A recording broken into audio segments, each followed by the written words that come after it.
What up, y'all? It's your boy, Mr. Downtown Ray Melo, and you're listening to the Entertainment Report on iHeartRadio, live from Orlando, Florida, for Friday, June 22nd, 2018, delivering some major stories and trends going on in the world of entertainment and beyond. You can follow the show on Facebook, Twitter, or Instagram. Facebook.com/The Entertainment Report with Ray Melo, that's RAYMELO, on Twitter at The Enter Report, or on Instagram at The Entertainment Report. You can listen to the show anytime you want on iHeartRadio. Just go to iHeart.com or your iHeart phone app, search for The Entertainment Report, and it'll take you to the page. Paramount is making a new Teenage Mutant Ninja Turtles film that will relaunch the studio's movie franchise based on the popular crime fighters. Paramount has tapped screenwriter Andrew Dodge to write the script that will reboot the series following the release of Teenage Mutant Ninja Turtles in 2014 and its sequel 2016's Out of the Shadows, Variety reported. Dodge is known for penning the 2014 comedy Bad Words starring Jason Bateman, who also directed the film. Filmmaker Michael Bay will be returning to produce the project under his Platinum Dunes banner, along with Andrew Form and Brad Fuller. The Teenage Mutant Ninja Turtles are also set to reboot on television with a new animated series featuring a different take on the iconic heroes in a half show arriving on Nickelodeon in September.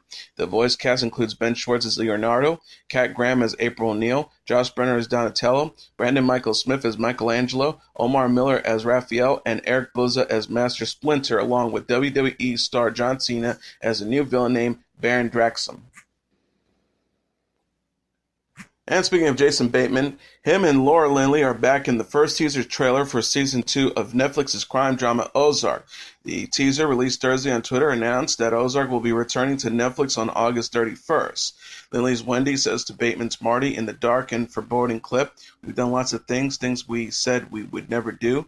Haley replies, "People make choices, Wendy. Choices have consequences." Ozark Season 2 will also feature series newcomer Janet McTeer as a Chicago-based attorney with ties to the cartel. Netflix previously said about her character, in making a deal with the devil, she becomes a potential threat to the birds. ABC has ordered a spin-off of Roseanne without actress Roseanne Barr after the show was canceled when she made a racist post on Twitter in May. The network gave a 10-episode series order for a spin-off called The Conners that will star original cast members John Goodman, Laurie Metcalf, Sarah Gilbert, Lisa Goranson, and Michael Fishman, and airs in the 8 p.m. Tuesday time slot. Roseanne was scheduled to occupy this fall, Variety reported. ABC representative says the Conners story demonstrates that families can always find common ground through conversation, laughter, and love. The spinoff will continue to portray those contemporary issues that are as relevant today as they were 30 years ago. Gilbert, Tom Werner, Bruce Helfield, Dave Kaplan, Bruce Rasmussen, and Tony Hernandez will serve as executive producers on the spinoff. Additional cast members and a premiere date will be announced at a later date. Goodman, Gilbert, Metcalf, Goranson, and Fishman issued a statement thanking fans for showing their tremendous support for the show. The statement says it's clear that these characters not only have a place in our hearts, but in the hearts and homes of our audience.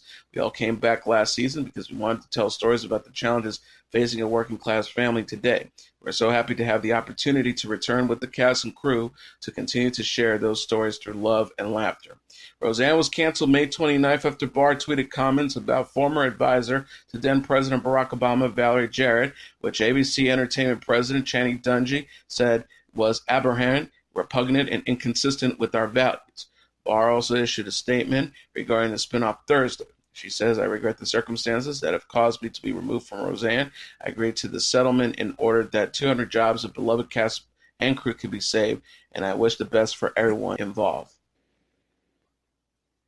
MTV has announced the launch of a new production studio that will develop revivals based on the network's classic programmings, such as Daria and The Real World. The full slate of shows MTV Studios, as it announced, includes a reimagining of animated sci-fi fiction series Aeon Flux from Teen Wolf creator Jeff Davis and executive producer Gail Ann, the return of the Emmy-winning makeover series Made, and 2 original reality programs, The Valley, about a group of friends in Arizona, and MTV's Straight Up Ghosted, which will follow young people confronting lost friends, family members, and loved ones. Daria, the animated adult sitcom that ran from 1997 to 2002, will be returning as Daria and Jody.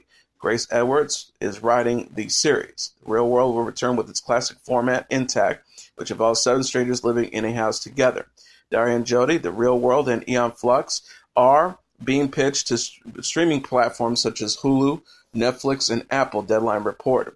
MTV president Chris McCarthy said about moving MTV Studios projects to streaming and video on-demand services, things that are in the animated space, things that are in pure music long form, things that are in the teen and high school space. Those are the things that we're going to be looking more in the SVOD space. Traditional amplified and louder versions of unscripted reality, we're going to continue to focus on that in cable. McCarthy said that it is possible for MTV Studios to tackle a reboot of the animated series Beavis and Butthead and the music focus Unplug. Ashley Iaconetti said she cried during Jared Haibon's proposal. The 30-year-old television personality discussed her engagement in an interview Wednesday with Entertainment Tonight after Haibon popped the question on The Bachelor in Paradise Season 5 set this week. She said, of course, there were tears. That's kind of a dead giveaway. Iaconetti said her engagement hasn't dramatically changed her relationship with Haibon. She says, the fact that we get to call each other fiancé is probably the biggest difference. Haibon added, there hasn't been a difference in our relationship, which is pretty cool, but I just fall in love with her more and more every day. Iaconetti cried often during her appearances on The Bachelor, Bachelor in Paradise, and Bachelor Winter Games. Friend of former Bachelor star Nick Vale joked about Iaconetti's propensity to tears in the new interview with People. Vale says, I think she's be a really kind of mild bride. I really do. Ashley, for all of her crying and emotions, she's very intelligent, very determined. He also adds she's been so chilled and really enjoying her relationship with Jared. I think she's just excited, but she's going to cry during the wedding. She cries a lot. Iaconetti and Haibon announced their engagement Monday after confirming their relationship in May. Bachelor in Paradise Season 5 will premiere in August. Victoria Beckham says she tries really hard to be the best wife and mother. The 44-year-old designer and former Spice Girls singer discussed her family Tuesday at the Forbes Women's Summit in New York following rumors that she and husband David Beckham plan to divorce. Beckham said, according to Hello, I try really, really hard. I try hardest to be the best mother. She added, I'm trying to be the best wife and the best professional. When I get home, I try to put the phone down and spend time with the children and spend time with David.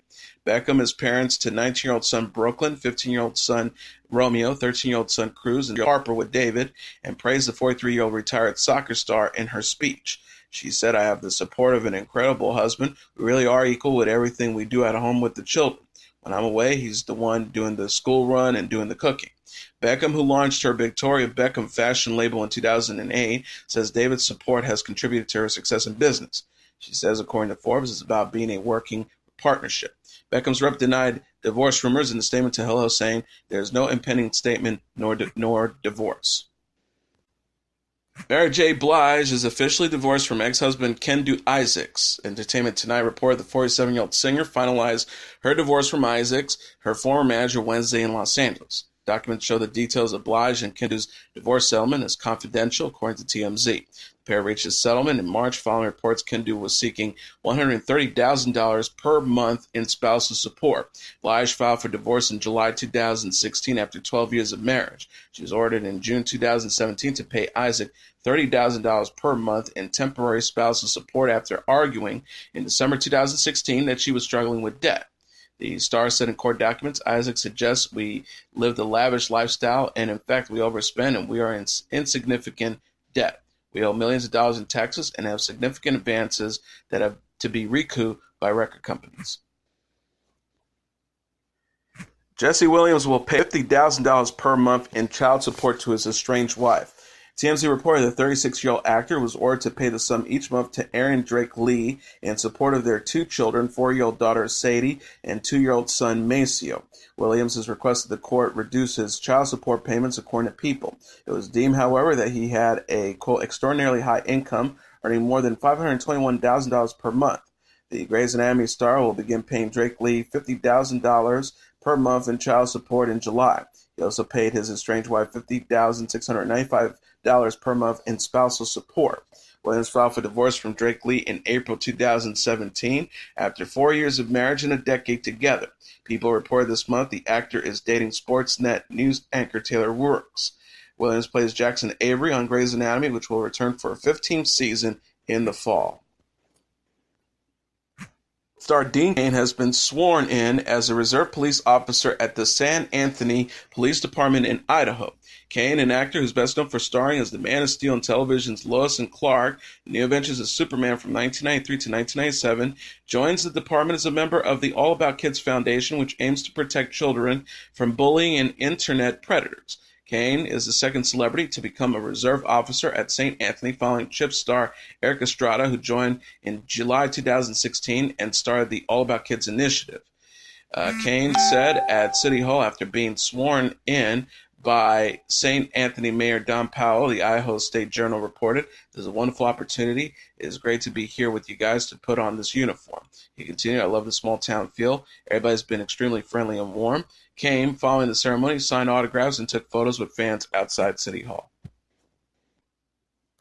Kate Spade's father, Earl F. Brosnahan Jr., died at the age of 89, one day before his daughter's funeral, the family said in a statement Thursday. Spade's family announced Brosnahan's death. His funeral was set to be held in Kansas City, Missouri. The family said he had been in failing health of late and was heartbroken over the recent death of his beloved daughter. He was at home and surrounded by family at the time of his passing. A priest at the service says Brosnahan, who went by the name Frank, was recently put into hospice, Missouri, KCMO reported. Brosnahan was born in Kansas City and served in the Navy before graduating from the University of Miami in 1949, the family said. He took over his family's construction business and served as president of the Midwest Heavy Construction Association in the mid-60s. Brosnahan was married to June Therese Millen in 1953, and the couple had 6 children, including Spade and her siblings Missy, Earl III, and Retta and E. Spade, the purse and fashion designer, died by suicide June 5th in her home in Italy.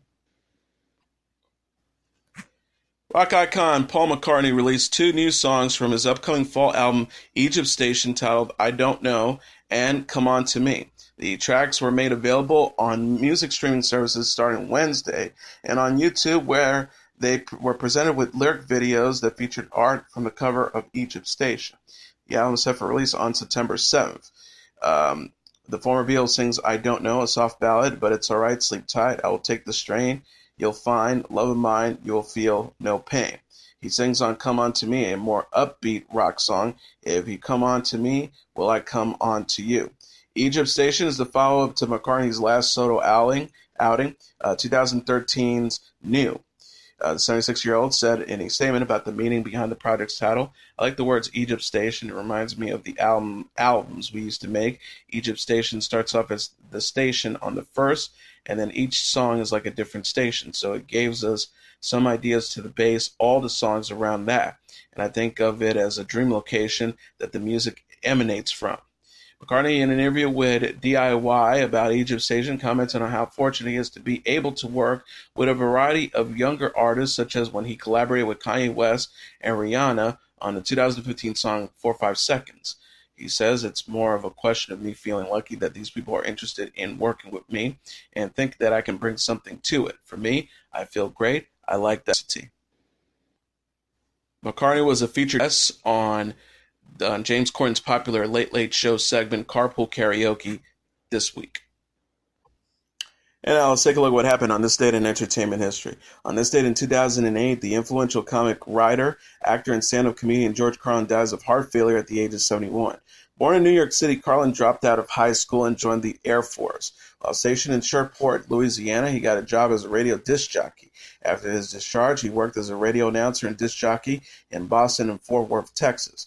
Carlin and his early radio colleague Jack Burns formed a moderately successful stand-up comedy duo, appeared in nightclubs and The Tonight Show with Jack Parr. Some parted ways, and Carlin made his first solo appearance on The Tonight Show in 1962. 3 years later, he began a string of performances on The Merv Griffin Show and was later hired as a regular on Away We Go, 1967 summer replacement for the Jackie Gleason Show. Carlin cemented his early career success with the release of his debut comedy album, the well-received Takeoffs and Put-Downs, the same year.